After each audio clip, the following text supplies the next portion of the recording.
Pour ce qui concerne le MJS, alors qu'on va maintenant rentrer dans la ligne droite des municipales de 2014 à Orléans, quel serait pour vous le mode de désignation qui serait le plus efficace pour faire émerger un leader pour cette élection de 2014?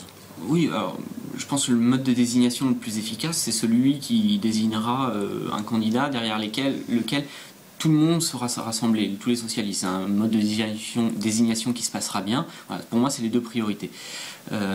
Après, il y en a plusieurs qui sont possibles, ouvertes vers tous les citoyens, une désignation interne anticipée, ou suivre le calendrier national qui nous mènerait à septembre 2013, je ne sais pas. Mais voilà, la priorité, c'est vraiment que ça se passe bien et qu'on soit rassemblés derrière la tête de liste. Je pense que tout mode de désignation qui n'aboutirait pas vers ça, vers un rassemblement, serait mauvais de toute façon. Et on le regrettera. Donc, il vaut mieux que ça se passe bien, et je l'espère. Il faut discuter entre candidats. Il faut qu'ils se mettent à discuter, ceux qui pensaient y aller. Il faut que ça se discute avec les militants socialistes, savoir comment on va faire. Et je pense qu'on pourrait arriver à choisir rapidement notre mode de désignation, ouvert, anticipé, suivre le calendrier prévu, à voir comment ça se passera. Mais il n'y a pas de préférence l'un vers l'autre, chacun a ses inconvénients et ses apports importants. L'anticipation de la désignation du candidat serait un élément important pour vous? Je pense qu'il ne faut pas le désigner trop tard, notre candidat. C'est important, mais c'est pas rédhibitoire. Je pense que même si ça se passait dans le calendrier national, on aurait nos chances de gagner et il ne faudrait pas s'arrêter à ça.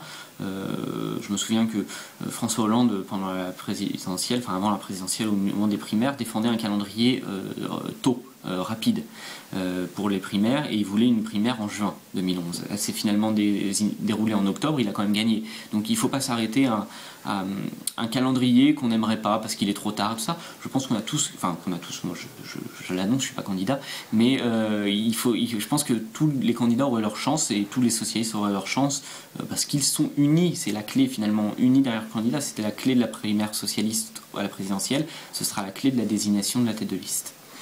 Concernant une primaire ouverte pour la désignation du candidat, pensez-vous qu'il est possible aujourd'hui d'organiser cette consultation compte tenu des délais et du calendrier à venir? Oui, je pense que c'est possible. Il faut s'y mettre rapidement dans ce cas-là, mais c'est possible. Après, il faut voir dans les modalités.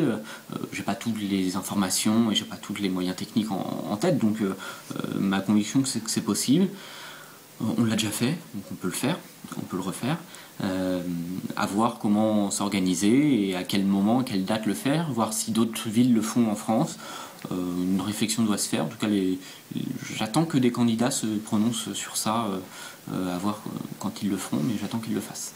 Une primaire ouverte, à votre avis, ce serait quoi? Plutôt une possibilité d'entamer une dynamique de campagne intéressante dans l'objectif 2014 ou une source éventuellement de friction entre les différents candidats? Non, je pense que c'est avant tout une question de dynamique, parce que on l'a vu, on nous promettait tous un charnier quand il y a eu le débat l'an dernier au moment des primaires socialistes, citoyennes à la présidentielle. On nous promettait tous des débats sanglants et au final ça s'est bien passé. Il y a eu quelques divergences, mais c'est évident parce qu'il y avait un débat. En même temps, derrière, tout le monde s'est rassemblé et il y a eu une unité jusqu'au bout de la campagne, jusqu'à la victoire, et encore aujourd'hui je pense qu'on n'est pas désunis. Donc il faut s'appuyer là-dessus. Je pense que c'est le bon exemple. Voilà. Après, on peut prendre des exemples. À l'UMP, finalement, où c'est pas ouvert sur l'ensemble des citoyens leur désignation de président de parti, au final, on a des petites phrases tous les jours et finalement, que ce soit fermé, c'est pas mieux, c'est pas plus, ça offre pas de meilleure garantie, quoi. Donc, autant ouvrir le débat dans ce cas-là. Alors après, il y a aussi des avantages à d'autres modes de désignation, donc à voir comment se prononceront les candidats là-dessus.